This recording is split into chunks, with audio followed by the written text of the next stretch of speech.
Hola, ¿qué tal? Les saludo, soy Francisco Rodríguez. Me da mucho gusto que esté nuevamente con nosotros en esta emisión del Índice Flamígero, aquí a través de MXN Televisión. Nos acompaña nuevamente el especialista en temas internacionales, Fausto Pretelín. Fausto, usted lo sabe, ha dirigido el Departamento de Asuntos Internacionales en el ITAM. También ha colaborado en distintos medios de comunicación y actualmente dirige el área de Asuntos Internacionales en el periódico El Economista, donde también escribe un artículo de opinión. Fausto, el panorama mundial está muy complicado. Las relaciones México-Estados Unidos se tensan cada vez más. ¿Cómo ves tú en este momento el panorama de México en particular y del planeta en lo general? Bueno, Francisco, en términos, gracias por la invitación. En términos generales, México, perdón. Al contrario, gracias a ti. A ver, yo creo que el panorama se ha complicado mucho porque la relación entre México y Estados Unidos se ha erosionado en las últimas semanas, en los últimos meses. Hay que recordar, Francisco, que en temas de seguridad, para Estados Unidos, la seguridad de México es un asunto doméstico. Y lo que sucedió en los últimos 6 años ha sido una erosión súbita del control que ha tenido el Estado mexicano sobre el territorio. Es decir, ha ido perdiendo control. En los últimos 18 años, como sabemos, ha sucedido esto y creo que la preocupación de Estados Unidos es precisamente esa, la fortaleza de los grupos narcotraficantes en nuestro país y la debilidad en términos de seguridad en nuestro país. ¿Esto qué significa? Que gran parte de las promesas de los republicanos, particularmente Donald Trump, para llegar a la presidencia nuevamente, tuvo un eje de seguridad muy importante que involucra a México. Y creo que hemos escuchado precisamente las voces de gente que ya ha sido nominada por él para ocupar importantes cargos. Por ejemplo, la cabeza del ICE, Coman, que ha dicho recientemente que sí van a enviar al menos drones para atacar directamente a los narcos. Esto habla de un escenario totalmente inédito en nuestro país, un escenario que nada tiene que ver con el primer gobierno de Donald Trump. Creo que ahora es un Donald Trump mucho más fortalecido. No, bueno, no lo creo, es claro que a través del Senado, a través de la Cámara de Representantes va a tener más poder.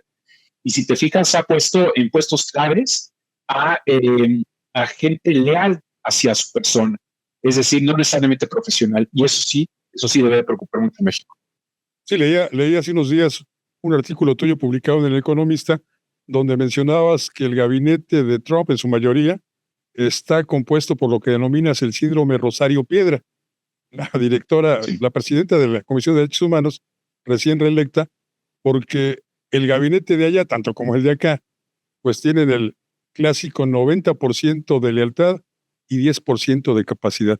Muchos improvisados, ¿no? Sobre todo quien va a dirigir el Departamento de Defensa, un comentarista de televisión que tiene un grado militar, pues que no es el de general, que es un grado militar ínfimo y que va a dar órdenes a generales. Y una mentalidad de este individuo, Hexwet, que pues además es de ultraderecha y que también, como la mayor parte de los miembros de este gabinete, pues se ha declarado totalmente antigobierno de México. A mí me gustaría precisar eso, Fausto. Muchas veces hablamos de que los compromisos, las promesas de Donald Trump son en contra de México. Yo creo que son en contra del gobierno de México. ¿No coincides? A ver, mira, Francisco, sí, en general sí coincido contigo, porque son de alguna forma de distintos signos políticos los gobiernos. Pero mira, yo creo que hay 4 elementos o 4 áreas en las que Donald Trump se quiere vengar. Es decir, las que le pusieron piedras a las ruedas de su primer gobierno. Son áreas de inteligencia, defensa, justicia y sanidad. Creo que estos son 4 elementos que si tú observas a los 4 nombramientos de las cabezas que van a llevar a cabo estos ejercicios allá en su gobierno, son personas leales y poco profesionales. El fiscal general, por ejemplo, el que tú mencionabas, el secretario de Defensa, es decir, el líder del Pentágono, que va a tener a su disposición 3 millones de personas. Sin lugar a dudas, también la líder de la coordinadora de agencias de inteligencia y finalmente al sector de salud. Sí, son 4 personajes que no son profesionales en la materia, no han profundizado en sus años de vida laboral sobre esas materias, y sin embargo, él los tiene, Donald Trump los va a tener precisamente para dominarlos. para de alguna manera que nunca le vayan a decir, no estoy de acuerdo, señor presidente, y en ese sentido creo que precisamente viene un Trump 2.0 que nada se parece a la primera versión que conocimos, que viene un presidente Trump mucho más vengativo y sobre todo que le declara la guerra al establishment, a la Administración Pública Federal de Washington. Ese va a ser un gran problema doméstico que va a tener, pero sin lugar a dudas también con México, que no ha hecho bien la tarea de temas de seguridad. Y en contra de algunos empresarios mexicanos, porque en esto de las venganzas personales, ya no de Estado, habría que recordar que Trump se sintió defraudado cuando intentó construir una torre Trump en el estado de Baja California. Sí, seguramente tiene ahí algunos guardaditos, ¿no? En el closet que de alguna forma dan una visión un poco enemiga o belicosa contra México, lo cual es una mala noticia para nosotros y creo que hemos perdido 6 años, Francisco, de estar fuera del mundo.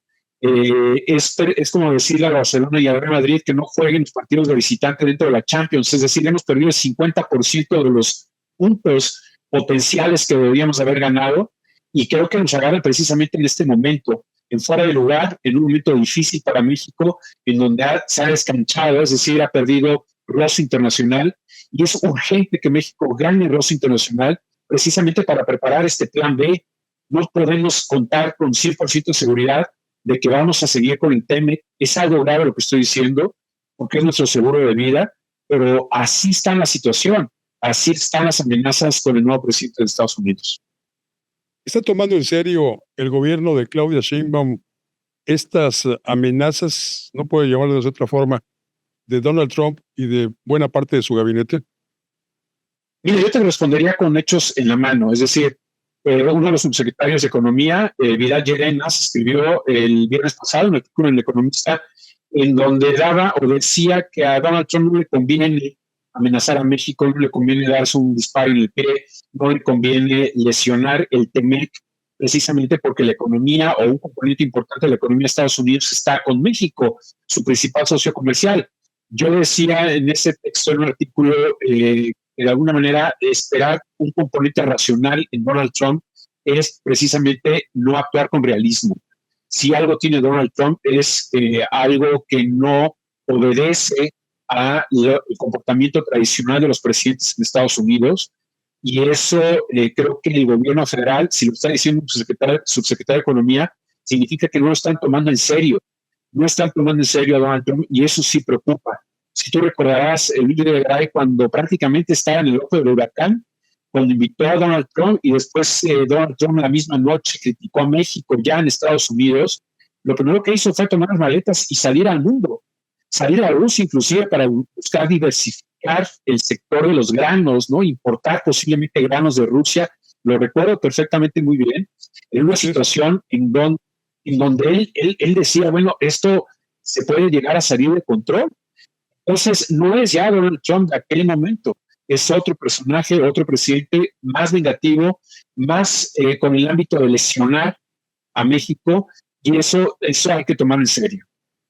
Y el superior jerárquico de Vidal Llerenas, el secretario Marcelo Ebrard, también se ha mostrado demasiado optimista, diciendo, ya lo logramos una vez, doblándose, por supuesto, lo volveremos a hacer. Ese es el falso optimismo que se está observando. Él ha de pensar que de alguna manera va a actuar Mike Pompeo, como Mike Pompeo va a actuar Marco Rubio y el presidente Donald Trump, es decir, un quid pro quo. Yo te doy a la Guardia Nacional para colocarla y reforzar la frontera con Guatemala. Yo recibo los miles de migrantes que tú deportes a Estados Unidos y continuamos en nuestra ruta crítica a cada país. Yo creo que eso no se va a aparecer, o al menos hay que trabajar en un escenario en donde no se va a aparecer nada respecto a lo que fue con el gobierno de Donald Trump. Y sí, es un falso optimismo. Creo que colocar y decir que se van a colocar también aranceles a productos de Estados Unidos, pues sí, eso lo puede hacer la Unión Europea, que de alguna manera pues tiene diversificada hasta cierto punto su comercio con China, con otras partes del mundo, con África. Pero México, que tiene 80% del mercado de sus exportaciones e importaciones con Estados Unidos, sí se puede decir y políticamente es muy plausible, sin embargo, en la realidad generaría un infarto comercial a nuestro país. No quiero pensar en cuánto estaría el dólar, no quiero pensar cuánto caerían las exportaciones, el comercio con Estados Unidos. Ojalá que no ocurra, pero ese escenario es el que hay que estar trabajando. Y hay que estar trabajando desde que López Obrador era presidente. Se perdió mucho tiempo, insisto, Francisco, perdón que sea reiterativo, pero el ejercicio o las horas gimnasio internacional que ha tenido México en los últimos 6 años han sido negativas.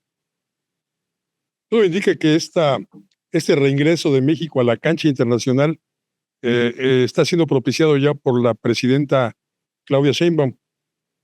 Ha acudido esta semana a la reunión del G20 en Río de Janeiro, Brasil, y haya tenido algunos encuentros con sus homólogos, pero no precisamente con quienes nosotros quisiéramos que los tuviera, con Francia y con algunos países de la propia órbita del narcosocialismo latinoamericano. Habría posibilidades de que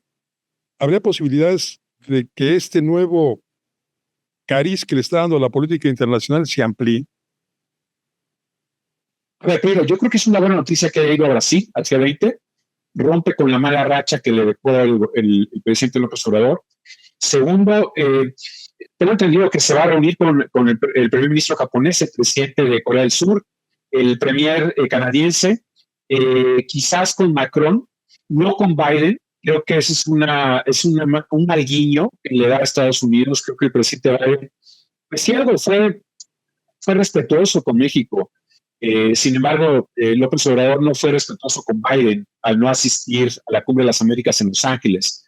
Hay esas heridas. Creo que ya, bueno, a la hora que se va el presidente Biden, se termina un capítulo, pero esto no es nada bueno de México. Creo que ahora sí hay que observar qué va a pasar en el mundo. Es una buena noticia con Asia que se reúna, porque con Corea del Sur, la anterior secretaria de Economía había amagado con que quería un TLC con Corea del Sur. Ojalá que se reactive esas actividades con ellos, con los asiáticos. Corea del Sur es el futuro, Corea del Sur es tecnología, pero también hay que trabajar mucho con varias partes internacionales, lógicamente sin descuidar a Canadá y con Estados Unidos.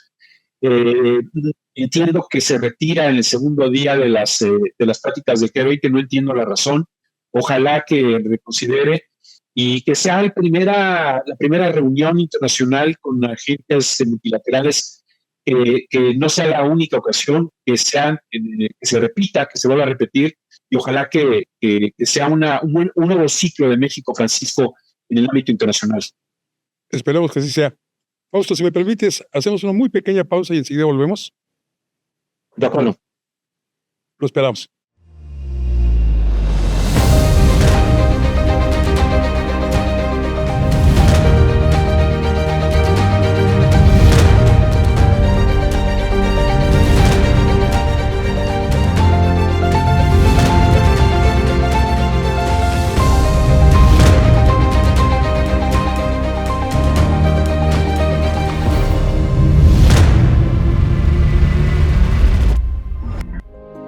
Las cosas que queremos, los proyectos que empiezan, las ilusiones concretadas necesitan una asesoría legal y una base concreta. Notaría 64. Respaldamos tus actos legalmente.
Ver tus programas favoritos de MXN Televisión en tu laptop o computadora es muy fácil.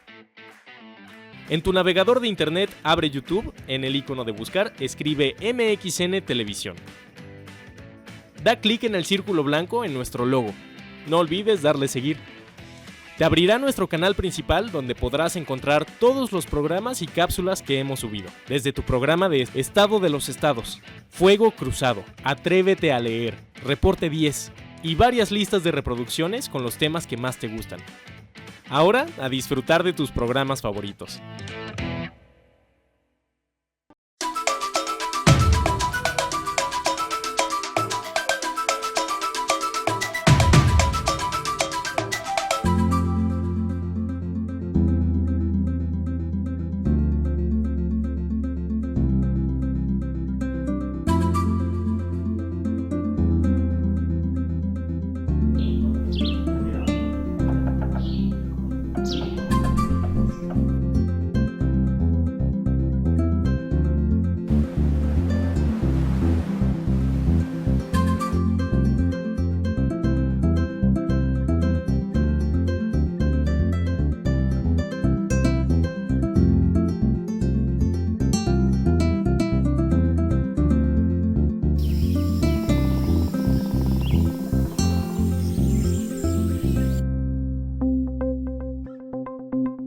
Quintana Roo vive.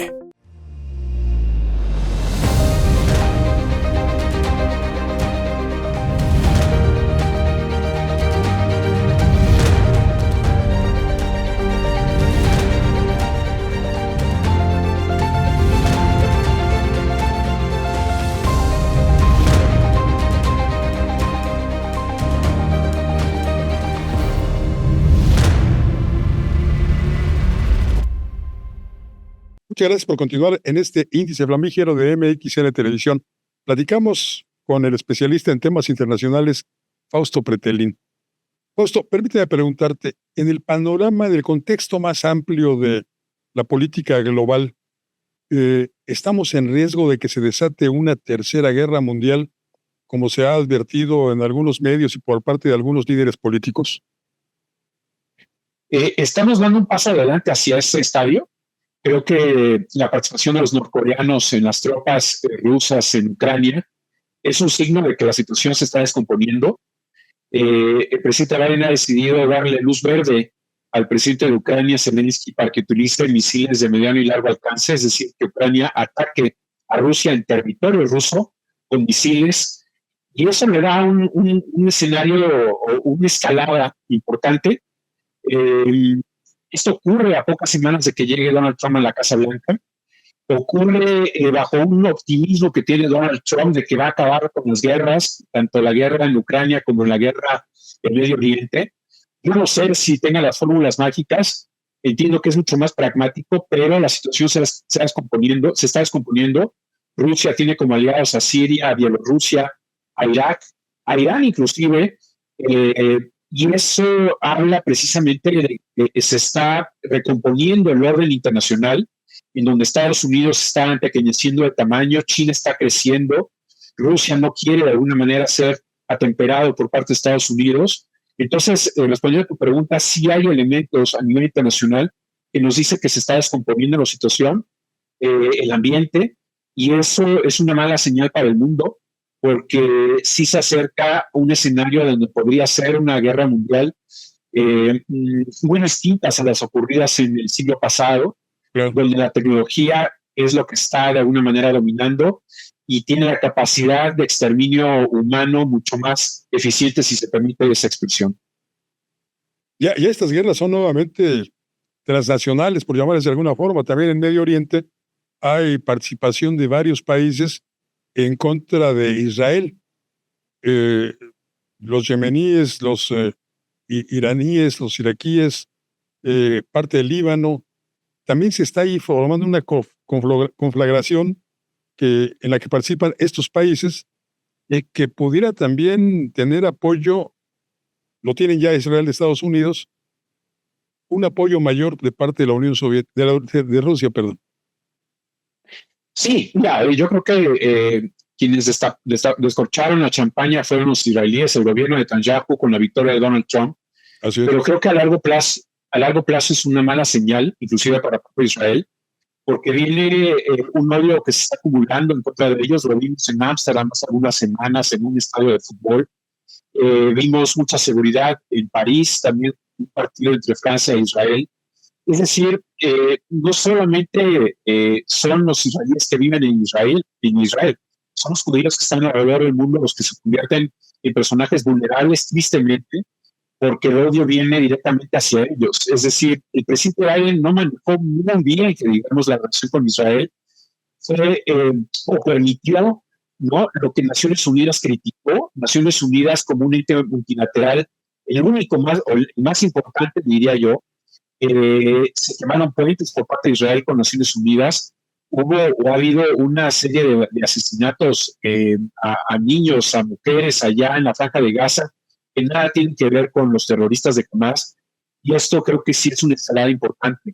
Hemos visto que gente cercana a Donald Trump está de acuerdo en que los colonos tomen parte del territorio de Cisjordania, no reconocen como Palestina Cisjordania, algo que los tratados internacionales a finales de la primera mitad del siglo pasado sí lo establecían, y eso, insisto, es una muy mala señal. Entonces, por donde tú veas, hay situaciones críticas en donde Israel sí está tomando ventaja y, creo yo, violando el derecho internacional, y esto de alguna forma pues se está expandiendo. En Francia simplemente hay 700,000 judíos, hay 6 millones de musulmanes.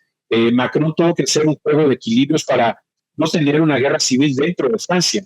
Y esto, si lo vemos, si lo extrapolamos a nivel mundial, pues vemos que la inseguridad por parte de Israel está ahí. Es decir, los judíos que están en Nueva York, los judíos que están en Los Ángeles, en Estados Unidos, en Europa, corren riesgo, y esa es una mala señal. Creo que Netanyahu no está tomando en cuenta eso.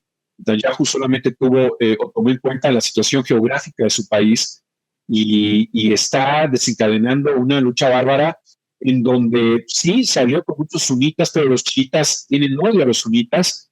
Arabia Saudita incluso paró y puso freno a los acuerdos Abraham, acuerdos que negoció Jared Kushner en el primer gobierno de Donald Trump. Le resultaron muy bien, muy positivos para Israel, pero el ataque del 7 de octubre del año pasado ocurrió en un momento en donde Irán puso o de un manotazo y puso a Hamas precisamente para atacar a los israelíes, impidiendo que Arabia Saudita se acercara con ellos, con Israel. Entonces, sí, la situación está muy compleja. El multicitado Donald Trump tuvo durante su primer mandato en la Casa Blanca actitudes críticas hacia Naciones Unidas, incluso amenazó con recortarles el presupuesto, quitárselos. Y la pregunta es, ¿qué tan efectiva es Naciones Unidas en este momento? Una organización que es menospreciada por Netanyahu, incluso la ha declarado cómplice de lo que él llama terroristas. ¿Qué tan efectiva es ante estos conflictos que se están presentando en todo el planeta? Es totalmente inefectiva, ineficiente, ineficaz. Es un organismo que está colapsado, es un organismo que está rebasado por la realidad. Los 5 ganadores de la Segunda Guerra Mundial lo tienen colapsado en el Consejo de Seguridad. Es la única área, Francisco, que tiene dientes, el Consejo de Seguridad. La Asamblea General no tiene dientes, es retórica política. Y el Consejo de Seguridad está enfrentado Rusia y China respecto a Estados Unidos. Entonces, en realidad, no se están tomando decisiones. Y eso nos tendría que preocupar, porque es un órgano multilateral que vela por la paz, es un órgano multilateral donde un país es un voto, pero esto es en la Asamblea General, pero el Consejo de Seguridad, Rusia, China y Estados Unidos están de alguna manera tomando decisiones encontradas, en votos encontradas, vetos. Eso viene pidiendo Brasil desde hace mucho tiempo que se cambie. Creo que ese es uno de los errores de Biden, que no promovió cambios y reformas dentro del órgano multilateral.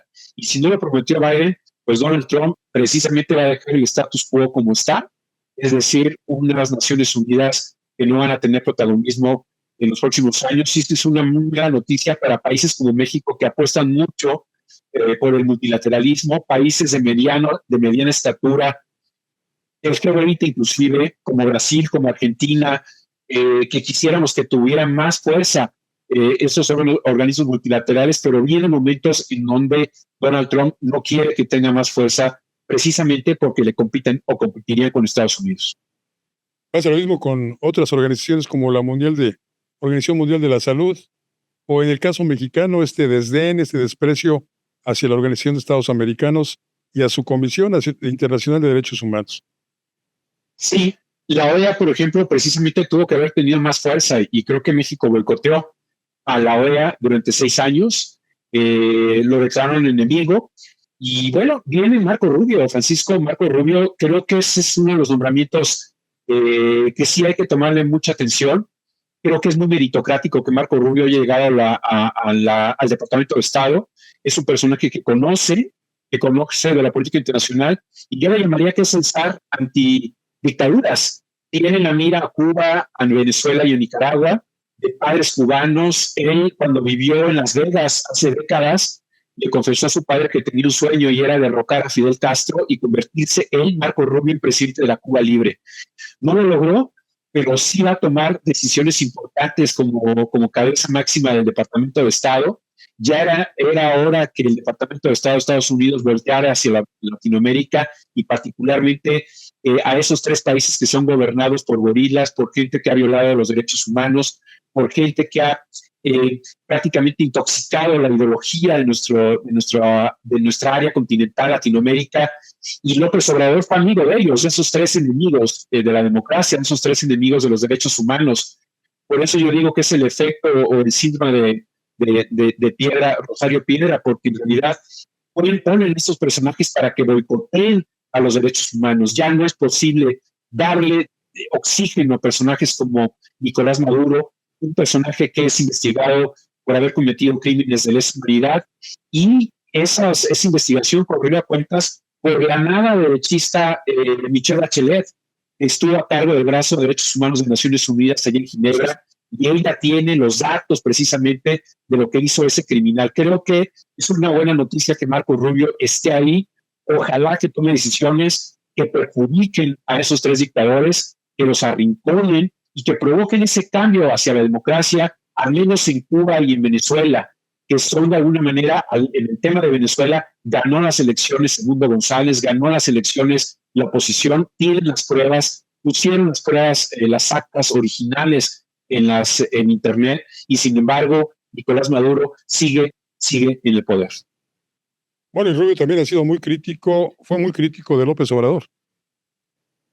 Sí, precisamente en un momento, inclusive, donde el presidente Biden, que es un signo contrario a Marco Rubio, invitó a México, a López Obrador, para que asistiera a la Cumbre de las Américas en Los Ángeles, y López Obrador, en uno de los actos más ruines que tuvo en su gobierno, dijo que no iba porque no estaban invitados estos 3, al menos 2, no mencionó a Ortega, pero sí mencionó, se refería a Cuba y a Venezuela, y eso pues tuvo que habernos llamado la atención. Fue muy triste, porque Los Ángeles, Francisco, como sabes muy bien, es la segunda ciudad más habitada por mexicanos después de la Ciudad de México, y desaprovechó esa enorme oportunidad. Es decir, Biden le organizó a López Obrador la Cumbre de las Américas en Los Ángeles, y sin embargo mostró ese desdén al presidente de Estados Unidos, lo cual, pues, lógicamente le ha sorprendido, ¿no?, al presidente Biden, y tomó cartas en el asunto después.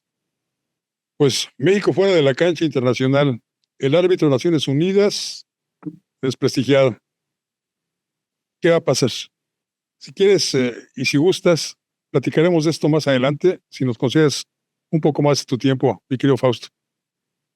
Adelante, Francisco. Te agradezco mucho estas palabras, y te agradezco tu presencia como siempre. Al contrario, es un honor estar contigo. Te mando un abrazo. Hasta pronto. Otro para ti. Gracias. Y gracias a usted que nos acompañó. Lo invito para que la próxima semana también esté aquí con nosotros en otra emisión de este Índice Flamígero a través de MXN Televisión. Soy Francisco Rodríguez y como siempre le deseo que tenga buenas gracias y muchos días.